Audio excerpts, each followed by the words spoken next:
Efendim, Gölhisar'a gelinir de Gölhisar'ın tescillenmiş olan kavurmasını yemeden gidilmez. Ama öncelikle bu kavurmanın özelliği neymiş, nasıl pişermiş, nasıl yapılmış ustamızdan tanıyalım. Bir de neredeyiz ustam? Öncelikle hayırlı olsun, kolay gelsin. Ben Burdur Gölhisar ilçesinden Kavurmacı Osman olarak 35 yıldır Kavurmacı Osman olarak faaliyet yapmaktayım.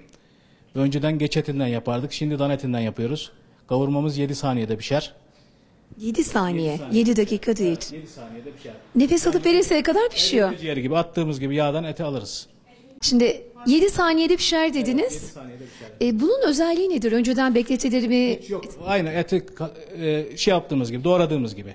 Yaprak gibi doğrarız. Hiç terbiye falan hiçbir şey yapılmaz. Kızgın yağın içine mi atıyorsunuz? Yağın içine atıyoruz. 7 saniyede hemen pişer. 7 saniye Yanına herhangi bir soğan vesaire bir şey doğranıyor mu etin?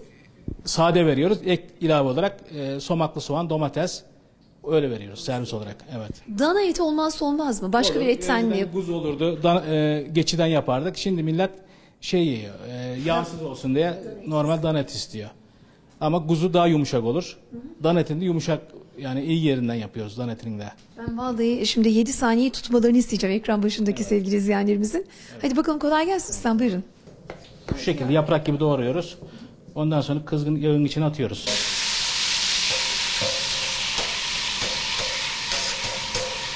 Efendim gerçekten böyle nefesimizi tutarak saydık. Biz 7 dakika diye düşünüyoruz aslında ama 7 saniyede 1 dakika bile değil. Bu 7 saniye çok kısa bir süre. 7 saniyede ilk defa böyle bir şeyle karşılaştık. Yaprak şeklinde doğranan dana eti biz çekim için hazırlanırken bile bir anda alındı. O kadar hızlı gelişti.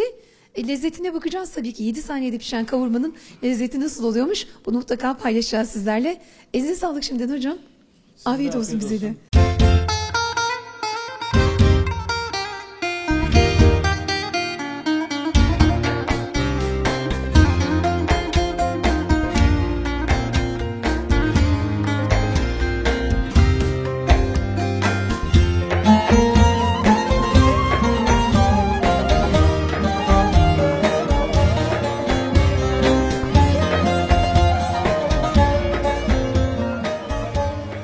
Yedi saniyede pişen kavurmamı sizler için tadıyorum. Bakalım nasıl olmuş. Ben gerçekten şaşkınlıkla. Biz kaç saat kavurma pişiriyoruz. Hatta pişmiyor. Sert oluyor. Bu nasıl oldu ben bunu anlamadım. İnanılmaz lezzetli. Çok yumuşak. Bir de kendi yaptıkları koyun yoğurduyla değme keyfine ediyoruz. Bize afiyet olsun. Emek verenlerin de eline koluna sağlık efendim. Teşekkür ediyoruz.